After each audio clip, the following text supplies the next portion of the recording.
23절까지입니다.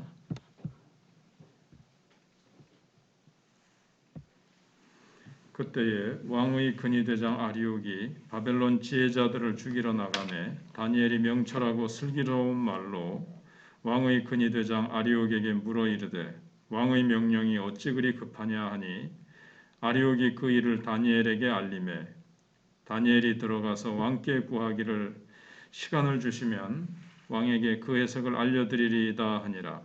이에 다니엘이 자기 집으로 돌아가서 그 친구 하나냐와 미사엘과 아사랴에게 그 일을 알리고 하늘에 계신 하나님이 이 은밀한 일에 대하여 불쌍히 여기사 다니엘과 친구들이 바벨론의 다른 지혜자들과 함께 죽임을 당하지 않게 하시기를 그들로 하여금 구하게 하니라. 이에 이 은밀한 것이 밤의 환상으로 다니엘에게 나타나 보이매 다니엘이 하늘에 계신 하나님을 찬송하니라. 다니엘이 말하여 이르되 영원부터 영원까지 하나님의 이름을 찬송할 것은 지혜와 능력이 그에게 있음이로다. 그는 때와 계절을 바꾸시며 왕들을 폐하시고 왕들을 세우시며 지혜자에게 지혜를 주시고 총명한 자에게 지식을 주시는도다. 그는 깊고 은밀한 일을 나타내시고 어두운 데에 있는 것을 아시며 또 빛이 그와 함께 있도다. 나의 조상들의 하나님이여 주께서 이제 내게 지혜와 능력을 주시고 우리가 주께 구한 것을 내게 알게 하셨사오니 내가 주께 감사하고 주를 찬양하나이다. 곧 주께서 왕의 그 일을 내게 보이셨나이다 하니라. 아멘. 세상은 이 지혜의 싸움터라고 할 수가 있습니다. 서로 자기가 깨달은 이치가 옳다 이걸 가지고 서로 주장하고 그걸 이제 증명합니다.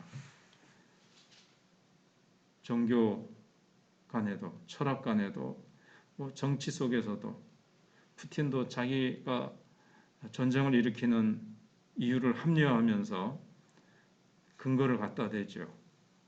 사람들은 다 자기 지혜를 가지고 상대방을 강요하면서까지 그렇게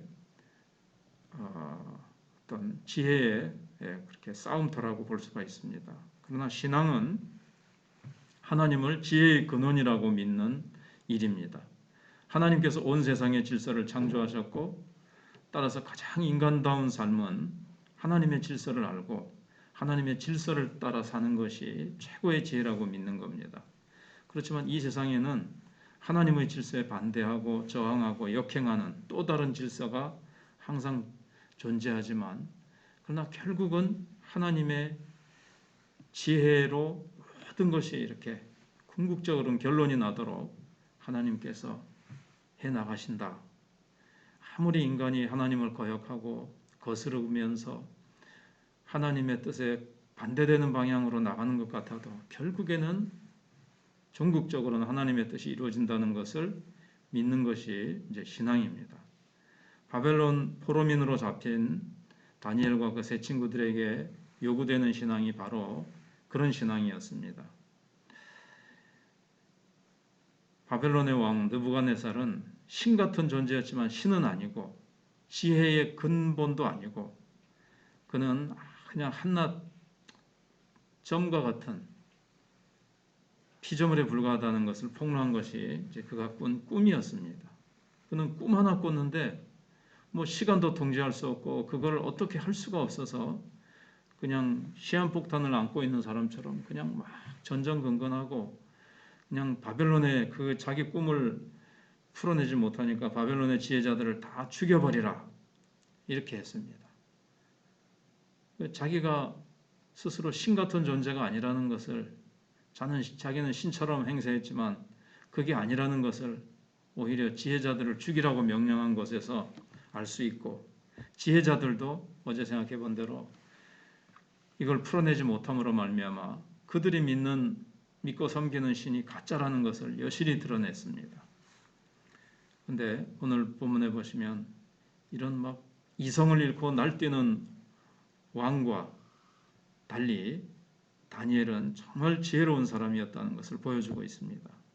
먼저는 다니엘의 그 지혜로부터 나오는 용기를 우리가 볼 수가 있습니다. 다니엘은 막 지혜자들을 죽이러 나가는 왕의 근위 대장을 불러 세웁니다. 그리고 명철하고 슬기로운 말로 그를 진정시킵니다. 왕의 명령이 어찌 그리 급합니까? 어찌 그리 일을 빨리 속단속결해가지고 사람들을 그렇게 막 죽이러 다닙니까? 이렇게 얘기를 합니다. 사실은 근위대장이 비를 건드리면 금방 다니엘의 목이 날아갈 수도 있는 상황인데도 불구하고 다니엘은 그렇게 살지 말, 그렇게 하지 말라고 당신의 행동하는 방식을 바꾸라고 탁 얘기할 수 있는 정도로 다니엘은 담대했습니다. 지금 지혜자들의 목숨이 이 사람의 손에 달려 있는데 다니엘의 죽고 사는 권세가 당장에는 이 근위대장에게 달려 있는 것 같은 상황에서도 담대하게 뭐 그리 급하게 일들을 처리하시오, 천천히 하시오 이렇게 얘기할 수 있을 정도로 담대했다는 거죠. 그건 왜냐하면 하나님께서 모든 것을 주장하시고 근위대장의 그러니까 자기의 생명이 근위대장에게 달린 것이 아니라 하나님께 달려 있고 하나님이 이 근위대장의 마음도 손도 주장하시고 하나님께서 지금 아직 꿈에 대한 해석을 안 받았어요. 그러나 왕에게 가서 알리시오. 내가 해석하겠소 라고 이제 말을 하잖아요. 시간은 그렇게 얘기하는 간접적으로 표현되지만 그렇게 얘기했지 않습니까? 하나님께서 이 꿈에 대한 해석도 주실 것이라는 믿음이 없으면 할 수 없는 말입니다. 다니엘은 하늘의 하나님을 믿었고 하나님만을 두려워했기 때문에 근위대장을 무서워하지 않을 수가 있었습니다. 꼭 두려워해야 될 분을 두려워하면 세상을 두려워하지 않는 용기가 바로 이 신앙, 이 지혜로부터 나오는 겁니다. 우리 그리스도인들은 이 세상의 근위대장과 같은 사람들의 걸음을 멈추게 하는 사람들입니다. 억울한 이 죽음의 행렬, 부조리한 이 세상의 그 어떤 폭력들을 우리는 기도로 멈추게 하고 하나님의 지혜로 멈추게 할 수 있는 사람들입니다. 그리고 다니엘은 이제 지혜 세 친구를 불러 모아가지고 기도하자고 얘기를 합니다. 기도해달라고. 사실 다니엘과 세 친구도 다 지혜자였, 왕의 자문관이었기 때문에 죽임을 당할 수밖에 없죠. 그래서 다니엘은 세 친구를 찾아가서 우리가 하나님께 기도하자. 하나님이 이 은밀한 일을 나타내도록 우리를 불쌍히 여기사 가르쳐 주시도록 같이 죽임을 당하지 않도록 기도해달라고 부탁을 합니다. 우리는 이제 시간 세계 속에서 살아가고 있고 우리는 우둔합니다. 그러나 그 모든 것을 뛰어넘을 수 있는 것은 바로 이 기도입니다. 기도는 시간의 주인이신 하나님의 세계 속에 참여하는 것이고 사람에게는 감춰져 있는 하나님의 뜻이 알려지는 통로가 바로 기도입니다. 기도할 때 우리 눈앞에 있는 장애물이나 역경, 시간이 주는 불확실성, 불안정한 상태 이 모든 것들을 다 극복할 수 있습니다. 그래서 기도는 미래를 오늘 가져와서 살 수 있게 하는 하나님의 특권입니다. 하나님과 의사소통하는 통로죠. 그래서 이 세상에서 우리는 형통하게 살 수 있는데 그 비결이 바로 기도입니다. 죽음과 같은 장애물도 극복할 수 있는 생명줄입니다. 나중에 6장에서 다니엘이 사자굴에 던져지는 상황 속에서도 기도로 승리하고 되는 것을 봅니다.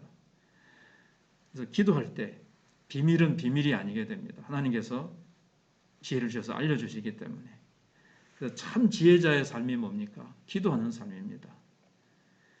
다니엘이 기도의 사람이었기 때문에 그 세왕조가 내왕조를 이렇게 계속해서 왕을 섬기면서 또 거기서 하나님의 영광을 드러내게 되죠. 다니엘의 지혜를 따를 자가 없었습니다. 왜냐하면 다니엘이 기도의 사람이었기 때문에. 기도는 하늘의 지혜를 이 땅에 전달하는 통로고 생명줄이기 때문에 그렇습니다. 그래서 기도할 때 오늘 본문에 보시면 하나님께서 밤중에 환상 중에 다니엘에게 이 느부갓네살을 습격했던 이 꿈을 싹 이렇게 알게 해주십니다. 해석도 해주십니다. 기도할 때 다니엘이 하나님의 지혜에 참여할 수 있도록 해주신 것입니다. 미래에 이루어질 일들, 바빌론으로부터 시작해서 저 로마 시대 때까지 어떻게 제국들이 이어질 것인가, 미래의 일들을 하나님이 참여하게 해주셨습니다. 그래서 다니엘이 하나님을 찬양하죠. 그래서 하나님 앞에 또 이렇게 찬양하는 것도 우리가 배울 수가 있습니다. 찬양은 하나님의 하나님 되심을 인정하고 공개하는 행위를 의미합니다. 하나님을 인격적으로 알고 경험적으로 아는 자들만이 찬양할 수 있습니다. 찬양은 하나님만을 지혜의 근원으로 인정하는 일입니다. 그래서 다니엘과 이 세 친구들이 하나님 앞에서 이 기도에 응답하셔서 자신들에게 이 놀라운 하나님의 역사 속에, 미래의 사건 속에 참여하게 하시고 죽음의 위기로부터 건져주시고 하나님이 모든 것에 주가 되심을 가르쳐 주신 것을 우리가 보게 됩니다. 기도하겠습니다.